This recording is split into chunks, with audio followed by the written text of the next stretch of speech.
ձեր ասելիքը հոկտեմբերի 27-ը ձեզ համար ամբողջությամբ բացահայտված է։ Ասելիք հենց դա է եւ խորհուրդն էլ դա է, պետք է բացահայտվի, որովհետեւ այդ էջը փակվի։ Էջը փակվել չի նշանակում մոռանալ, թե ինչի միջով անցավ մեր երկիրը հոկտեմբերի 27-ից հետո։ Եվ կարծում եմ, որ եւ անցյալ տարի էի նույնը կարծում եւ հոկտեմբերի 27-ից հետո էլ մշտապես մենք կարծել ենք, որ պետք է 1 օր առաջ դա բացահայտված լինի։ Եվ նորից ուզում եմ հիշեցնել Հրանտ Մաթեոսյանի խոսքը հոկտեմբերի 27-ը պետք է բացահայտված լիներ 28-ին։ Եվ այսքան ժամանակ ըստ էության ոչ թե կասկածներ մեր շատ է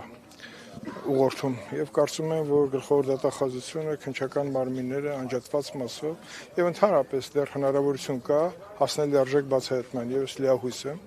որ այս տարի թեկուզ փոքր, բայց կտեսնենք բացահայտման գոնե հնարավորություն, որը հնարավորություն կտա շարժվել առաջ։ Ինչն է ձեզ այդպիսի հույս։ Որտեղ կան մարդիկ, որոնք Հայաստանում չեն փախացել, բայց նրանք մահացած չեն եւ նրանք գոյություն ունեն։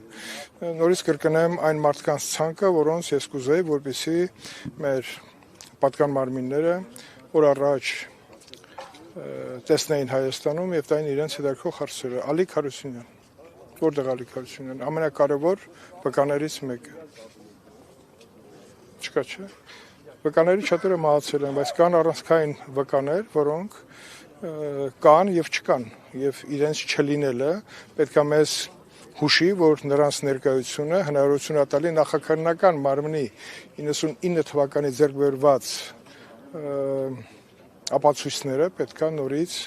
գտնեն իրենց ճանապարհը, որը կտանի մեզ լիարժեք բացահայտման։ Խոսքը վերաբերվում է պարոն Ջանգիրյանի կողմից ստեղծված քննչական խմբի աշխատանքները եւ այն հատորները, որոնց մեջ ըստ էության կարելի է տեսնել շատ բան։ Պարոն Քոչարյան, ձեր հասցեին ձեր Դուք մի հատ ներկայացեք։ Շատ լավ։ Իշխող ուժի հասցեին մեղադրանքներ են հնչում, որ Քարոզ Արշավի ժամանակ խոստումներ էր տրվում, մասնավորապես Նիկոլ Փաշինյանի կողմից, որ ընտրեք եւ հոկտեմբերի 27-ը մարտի 1 ամբողջությամբ կբացահայտվեն։ Սակայն 6 ամիս է մնացել մի փոքր ավելի եւ արդեն նոր ընտրություններ ունելու, այդ խոստումը չի կատարվել։ Ես քիչ առաջ խոսեցի, թե ինչ պատկերացումներ անձամբ ես ունեմ, լինելով վարչապետ Վազգեն Սարգսյանի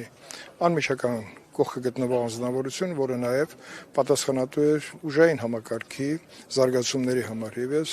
այսօր էլ համոզված եմ, որ մենք ամեն օրը պետքա աշխատանք սկսենք այս չլուծված հարցերի բացահայտումով առաջնային հոկտեմբերի 27, մարտի 1, չնայած մարտի 1-ի բացահայտումը ըստ էության մեդի որոշումով ամբողջացվեց, բայց հոկտեմբերի 27 ուղղությամբ մենք հսկայական անելիք ունենք։ Եվ այդ անելիքի հետ կապված հիմնական հսկող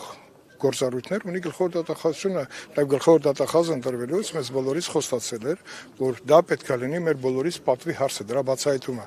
Եվ ես, եթե հիշում եք, գլխավոր դատախազի զեկույցի ընթացքում ես իմ պատկերացումները, նաև քայլերի հաջորդականությունը ըստ էության հստակ նշել եմ։ Ես միայն տվեցի Ալիկ Հարությունյանի անունը, բայց ելի կան վկաներ, որոնք 99 թվականի քննչական խմբի կողմից ձեռք բերված ցուցմունքների հիման վրա տալիս էին հստակ պատկերացում, թե ոնց աղավաղվեց դա ուրիշ խնդիր է եւ դատաքննության փուլն է ըստ էության գնաց աղավաղման ճանապարհով եւ նաեւ փախուստի մեջ է գտնվում այն դատավորը, որը որ այդ հնարավորությունը տվեց հիմնական վկաներին չլսելու, դա պարոն Ուզունյանն է, որը լքել է Հայաստանը եւ նրան օր առաջ պետք է տեսնել քննչական մարմինների հարցերին պատասխանելու միջավայրում, որպեսզի կարողանանք հասկանալ ով վրահանգավորեց, որ կարևոր վկաները դուրս մնան դատաքննական փուլից կամ ընդհանրապես չլսվեն։ Պարոն Քոչարյան, դուք Նիկոլ Փաշինյանին հնարավորություն ունեցել եք հարց հղելու կամ առաջիկայում կհղեք հարց իր համար, ինչպես է ստացվում, որ հոկտեմբերի 27-ը բացահայտված է, քանի որ ինքը այդպես է կարծում, բայց օրինակ դուք, ինչպես նաև քիչ առաջ պարոն Միքայելյանը եւս նշեց, որ իր համար էլ հոկտեմբերի 27-ը բացահայտված չէ։ Գուցե Աննա Վարդապետյանը կրկին ինչ-որ բան է զեկուցել առավել Նիկոլ Փաշինյանին, քան հանրությունը կամ քան եւ դուք գիտեք։ Գիտեք ինչ, իմանալը հարցի մի մասն է, իմանալը դարձնել ապացույց դա հարցի մյուս մասն է, այսինքն ինչքան տարիները հեռանում են, այնքան բացահայտման հնարավորությունները փոքրանում է։ Դրա համար եմ ասում, օր առաջ պետք է դա բացահայտված լիներ։ Ես իմ հարցազրույցը ձեզ սկսեցի Մեծան Մաթեոսյանի խոսքերով 27-ը պետք է բացահայտված լինի 28-ով, որովհետեւ այս հարցերը չլինեին։ Այս հարցերը այսօր էլ կան, քան այս հարցերի պատասխանը չկա, դա մեզ առաջ գնալու հնարավորություն չի տալի, նաև ուժային մարմինները պետքա կարողանան նման բարդ գործերը բացահայտեն, որովհետեւ կանխվեն հնարավոր նման զարգացումները ապագայում։